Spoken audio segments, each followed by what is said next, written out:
What's up mga kasari, isang mapagpalang umaga sa ating lahat. Is panibagong araw, panibagong vlog para sa ating mga kasari. So ito ay isa sa iba pang pinagkakitaan natin dito sa labas ng aming tindahan.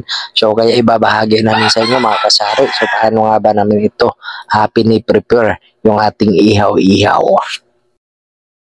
So bago ang lahat mga kasari, sa mga hindi pa nakakakilala sa akin at sa mga bagong pasok dito sa aking channel, once again, this is Junwit Mix TV, ang tindirong vlogger-vlogera ng Mandawi City.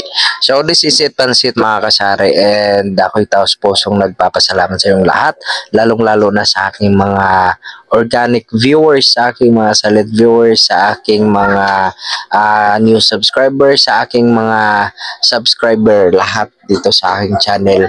Ako'y taos pusong nagpapasalamat para sa inyong lahat na walang sawang pagsuporta dito sa aking maliit na channel mga kasari. So ayun mga kasari, ang tayo ay naglilinis sa ating para sa ihaw-ihaw. So ito ay tinatawag dito sa amin na butchik. So iwan ko sa Tagalog kung ano yung tawag dyan mga kasari. So binabahagi ko ito sa inyo mga kasari para sa ating lahat, lalong-lalo na sa mga bagong nagbubukas ng sari-sari store, sa mga bagong nagbubukas ng mga negosyo mga kasari. So ito ay aking binabahagi dahil isa ito sa aming pinagkakitaan dito sa aming negosyo mga kasari. So bukod sa ating magsasari-sari store, meron pa tayong ibang pinagkakakitaan mga kasari. Kaya binabahagi ko ito sa inyo para naman para magkaroon din kayo ng mga idea.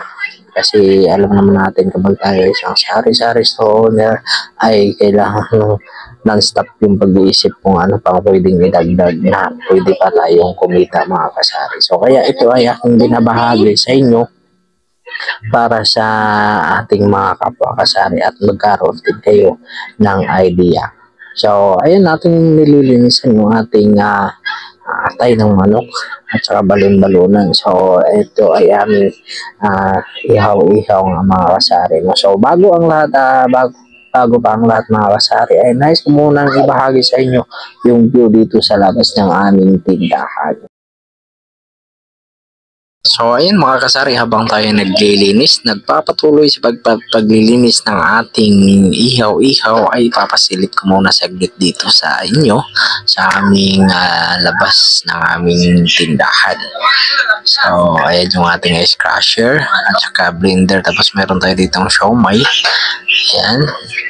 Tapos ayan yung daanan papuntang labas at papasok dito sa aming area mga kasari. And then ayan, dito naman sa kabila. So balik tayo dito mga kasari sa ating pwesto.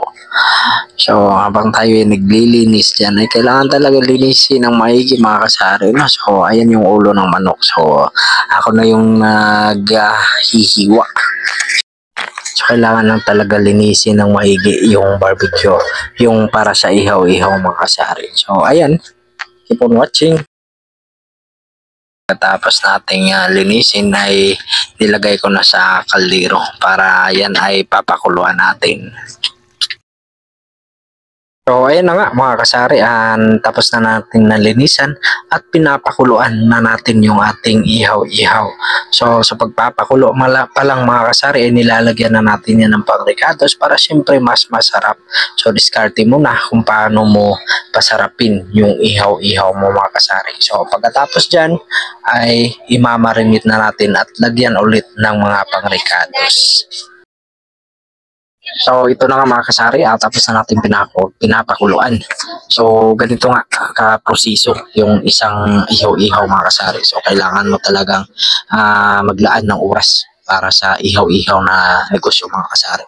Kasi sa lahat ng nasubukan kong negosyo, ito talaga yung pinakamadaming kailangan mong gawin bago magawa at isang ganap na ihaw-ihaw mga kasari. So habang tayo ay nagmamarinate, at yung nagmamarinate dyan ay yung aking asawa, ay ibabahagi ko muna sa inyo yung ating sa labas na naman ng ating sari-sari store. So keep on watching. So dito tayo ulit mga kasari sa labas ng ating sari-sari store. So sabi ko sa inyo mga kasari, ay kailangan wag tayong mag-stick sa isang negosyo mga kasari. So kailangan gumawa tayo ng paraan para tayo ay kumita. So huwag tayong mag-stay sa isang pinagkakakitaan natin. Kailangan natin mag-isip kung ano pang pwedeng idagdag. So kagaya dito sa amin mga kasari, yan kung napapansin nyo. So hindi lang sari-sari store, hindi lang barbecue, ihaw-ihaw. So meron din tayong mga pang-ulam dyan mga kasari. And yan ay napaka mabenta kasi inuulam ng mga customer natin mga kasari. Pwedeng pang snacks o depende na sa customer. Kaya ayan, binabahagi ko sa inyo sa mga hindi pa nagkaroon ng idea or hindi pa nagkaroon ng iba pang pinagkakakitaan. So kaya ito bakit binabahagi para sa ating lahat mga kapwa kong kasari, and lalong-lalo na doon sa mga nagbubukas mga bagong bukas ng tindahan or negosyo mga kasari. So maraming salamat and keep on watching. So ayan na nga mga kasari, tapos na tinuhog at hindi ko na pinabahagi sa inyo kung paano tinuhog dahil nga may tuhog tayo mga kasari, no? So nagbabayad din tayo sa tuhog kasi di nakakayanin talaga ng power. So ayan, may nagpapaluto na at yan ay unang customer natin mga kasari. So ganito kami dito mga kasari minsan. So ito yung status namin ngayon. Ayan, kung napapansin nyo, yung customer na, yung nagsiserve ng juice. Kasi nga kami ay busy. So tatlo kaming nagbantay mga kasari. Yung aking asawa sa halo-halo at sa juice. Hindi na nga nakapag-serve ng juice, halo-halo na siya, yung customer na lang yung nag-self-service. Tapos yung pamangkin niya ay sa street foods at ako naman sa barbecue. So kapag may bubili na naman sa sari-sari store ay kailangan mo munang pumasok para mabigyan yung customer mo na bumibili doon sa ating maliit na sari-sari store. So ganito talaga. So kaya kailangan natin dumiskarte para magkaroon pa ng iba pang pinagkakakitaan. Kahit yun man ay maliit na kinikita mo dyan, kapag araw-araw ay lalaki at lalaki din yan mga kasari. So kaya maging wise, maging positive, maging madiskarte at sipag lang kailangan. So yun lang mga kasari, no? Once again, maraming salamat sa lahat sa walang sawang pagsuporta sa aking channel. And ganun lang kailangan natin kailangan dumiskarte para tayo ay kumita. So sa mga hindi pa nagkakaroon ng iba pang pinagkakakitaan dyan, so kung napapanood mo ang video ito, ay sana nabigyan kita ng idea and may napulot kayo ng mga idea kung paano pa kumita or paano pa kumita ng iba pang pwedeng pagkakakitaan sa ating bukod sa pagsasari-sari store mga kasari. So kailangan lang talaga magsipag at maging madiskarte at higit sa lahat may tiyaga.